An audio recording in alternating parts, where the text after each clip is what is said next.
আসসালামু আলাইকুম প্রিয় ভিউয়ার্স। আবু সাঈদের মৃত্যু নিয়ে এখন নতুন একটা তথ্য আসলো। অবশ্যই সবাই দেখে আসুন, তারপর কিছু কথা বলবো। যিনি তদন্তকারী কর্মকর্তা তিনি স্বীকার করেছেন যে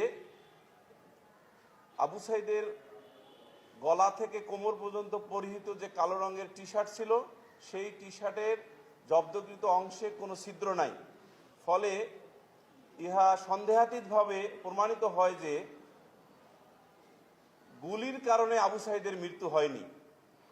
অন দ্য আদার হ্যান্ড, যে বিষয়টি সন্দেহাতীতভাবে চলে আসে সাক্ষ্য প্রমাণের ভিত্তিতে, সেটা হলো যে 6 জন পুলিশ কর্তৃক আবু সাঈদকে লাঠিচার্জ করা হয়েছে, যেখানে আবু সাঈদ তার হাতে থাকা একটি লাঠি দিয়ে একজন পুলিশের লাঠির চার্জকে ঠেকানোর চেষ্টা করেছিল। এই 6 জন পুলিশ কর্তৃক লাঠিচার্জের ঘটনার মাত্র একজন পুলিশকে আইডেন্টিফাই করে চার্জশিটে অন্তর্ভুক্ত করা হয়েছে, অর্থাৎ ফরমাল চার্জে অন্তর্ভুক্ত করা হয়েছে।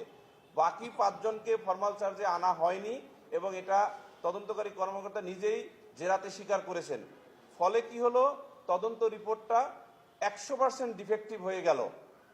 এই যে 100% ডিফেক্টিভ একটি তদন্ত রিপোর্ট দিয়ে, যেখানে আবু সাঈদের হাতে লাঠি ছিল এবং উনি কখনো আনআর্মড ছিল না, সিভিলিয়ান ছিল না, এবং পিসফুল সিট ইন, যেটা আন্তর্জাতিক অপরাধ ট্রাইব্যুনালের আইনের একটি ম্যান্ডেটরি ইনগ্রিডিয়েন্ট, সেটা ছিল না।